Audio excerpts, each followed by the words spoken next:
আসসালামু আলাইকুম। আমরা যে আমাদের হাঁসগুলোকে আমাদের সেই আগের স্থানে ঘিরবো নতুন করে, সেইজন্যই আরকি আমাদের এই বাঁশঝাড় থেকে বাঁশ কাটছি। মোটামুটি যেহেতু সামনে বর্ষাকাল আর এর আগে যেই খুঁটিগুলো ছিল এই জায়গাটা জাল দিয়ে ঘেরার জন্য, সেই খুঁটিগুলো অনেকদিন পড়ে থাকার কারণে নষ্ট হয়ে গেছে। সেইজন্যই আরকি আমরা নতুন করে খুঁটি দেবো। সামনে বর্ষাকাল, আর এই বর্ষাকালে যদি আমরা সেই পুরাতন খুঁটিগুলো দিই, সেই ক্ষেত্রে দেখা যাচ্ছে বারবার আমরা বিড়ম্বনায় পড়বো। এইজন্যই একটা বাঁশ কাটলেই আমাদের এইখানে ঘেরার জন্য যেই খুঁটিগুলো দরকার, খোঁজ খুঁটি, সেগুলো হয়ে যাবে ইনশাল্লাহ। এই উদ্দেশ্যেই আরকি আমাদের বাঁশঝাড়ে যাওয়া। আর আমাদের বাঁশঝাড় থেকে আসলে বাঁশ কাটার একটা বড় সমস্যা হলো বাঁশের গোড়াগুলো সব ফাঁকা থাকলেও বাঁশের মাথাগুলো সব এক জায়গায়, আর প্রচুর পরিমাণ কঞ্চি।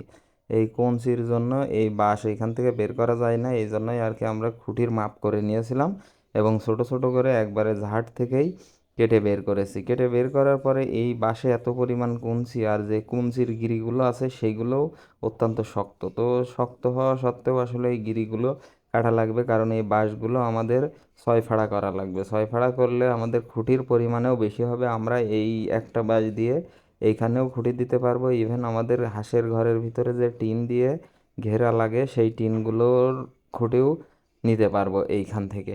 আর খুঁটিগুলো কাটার পরে খুঁটোর একটা মাথা আমরা সোসালো করে নেব, কারণ এইখানটার মাটিগুলো অনেক শক্ত, আর এই খুঁটিগুলো আমাদের মাটিতে গাড়া লাগবে খাইটি দিয়ে পিটিয়ে, যার জন্য এক মাথা যদি একটু সোসালো হয় সেই ক্ষেত্রে মাটির ভিতরে খুব সহজেই ঢুকে যাবে।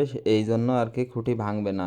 আর এই জায়গাটা আমরা দুই ভাগে ঘিরবো। এক ভাগে হচ্ছে নীল নেট দিয়ে, আর এক ভাগ হচ্ছে সুতার নেট দিয়ে। নীল নেট দিয়ে এক ভাগে ঘিরছি কারণ আমরা 3 দিকে নীল নেট দেবো আর একদিকে সুতার নেট দেবো। এই জন্যে যে এখন যেহেতু ঝড়ের সময় বা গরমের সময় যেটাই বলি, তো গরমের দিনে আসলে এই সুতার নেটের ভিতর দিয়ে বাতাস ঢুকতে পারবে আর ঝড়ও কম বাঁধবে। আর যেহেতু নীল নেটের ভিতরে বাতাস খুব একটা ভালো চলাচল করতে পারে না, যার জন্য হাঁসগুলোর অনেক সময় গরমে বেশি গরম লাগলে সেই ক্ষেত্রে বাতাস পাবে। এই জন্যই আমরা এইবারটা একটু হাঁসগুলোকে স্বস্তি দেওয়ার জন্য আলাদা আলাদাভাবে 2টা নেট দিয়ে ঘিরছি। আর হাঁস রাখার জন্য যেই জায়গাটা প্রস্তুত করছি, এই জায়গাটার কাজগুলো আসলে আমরা পর্যায়ক্রমে আপনাদের দেখানোর চেষ্টা করব।